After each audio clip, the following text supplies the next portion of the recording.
Renungan Hari Kamis 10 November 2022, Pekan Biasa ke-32 tahun C. Peringatan Santo Leo Agung, Paus Pujangga Gereja. Kerajaan Allah itu ada di tengah-tengahmu. Bacaan pertama diambil dari surat Paulus kepada Filemon, ayat 7-20, dan bacaan Injil dari Injil Lukas, bab 17 ayat 20-25. Saudara-saudariku terkasih, Seno, seorang anak remaja, saat ini sedang duduk di bangku kelas 8, sebuah SMP swasta yang sangat terkenal. Ia berasal dari kampung terpencil. Orang tuanya petani sayur, bukan ditanam di atas tanahnya sendiri, tetapi di tanah sewaan. Seno tidak minder dengan teman-temannya yang setiap hari pergi dan pulang sekolah, selalu diantar dan dijemput dengan mobil. Ia sangat disukai oleh teman-teman dan para gurunya karena sikap sopan, ramah, disiplin, dan tekun. Ia berprestasi di sekolahnya. Suatu hari ia ditanya oleh ibu gurunya di kelas, "Seno, saya bangga melihat sikap dan keteladananmu. Mengapa Seno bersikap demikian?"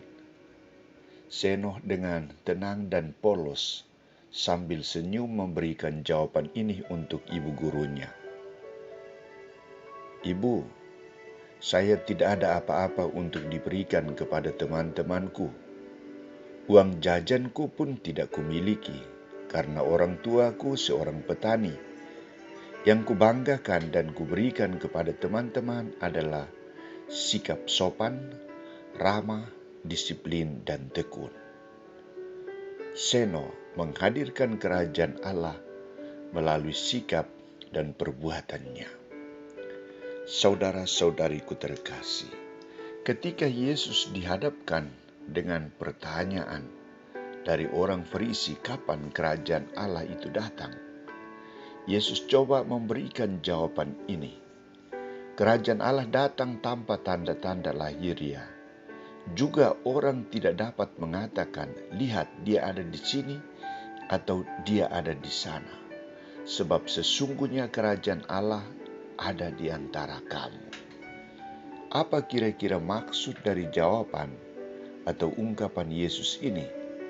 Di mana dan dalam bentuk apa tindakan, dalam bentuk atau tindakan apa kerajaan Allah itu dapat dihadirkan? Jelas jawaban Yesus yang pertama, bahwa kerajaan Allah itu datang tanpa tanda lahiriah.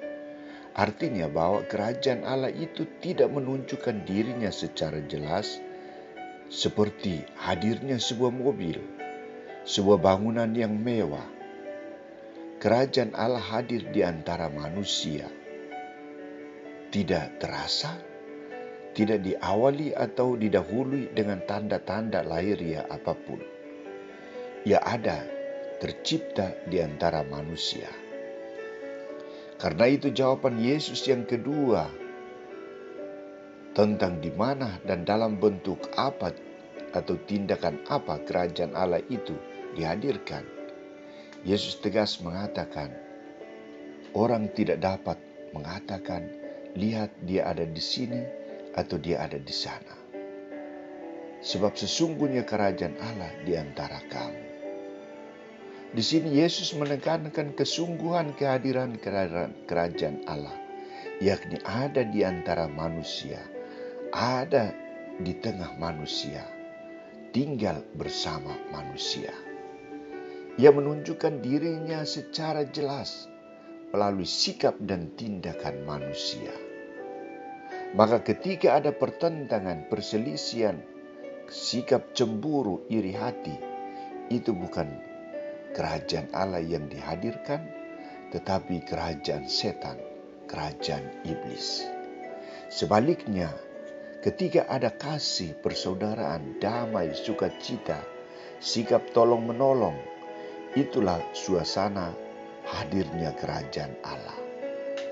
Maka Yesus mengajak para murid-Nya agar tidak mencari tanda-tanda kerajaan Allah seperti apa atau di tempat apa, tetapi mereka disadarkan agar berusaha menghadirkan kerajaan Allah di antara mereka.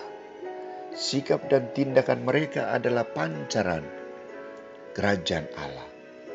Maka mereka dituntut agar berlaku baik, adil, bersaudara, solider, dan lain sebagainya dengan siapa saja dan di mana saja mereka berada.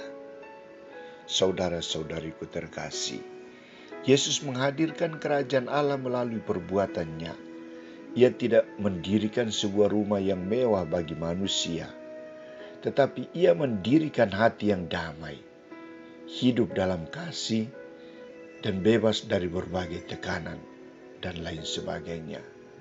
Saat ini Yesus hadir dalam perbuatan kasih manusia, perbuatan kasih kita. Kita tidak perlu bertanya kapan akan datang kerajaan Allah, di mana kerajaan Allah itu dihadirkan. Tetapi kita perlu bertanya diri, kapan saya menghadirkan kerajaan Allah bagi sesama? Kita belajar dari sikap Santo Leo Agung, seorang pendamai dan seorang pembela iman. Mari kita lebih banyak berbuat baik, berbuat kasih untuk menghadirkan Yesus dan kerajaannya di tengah dunia ini.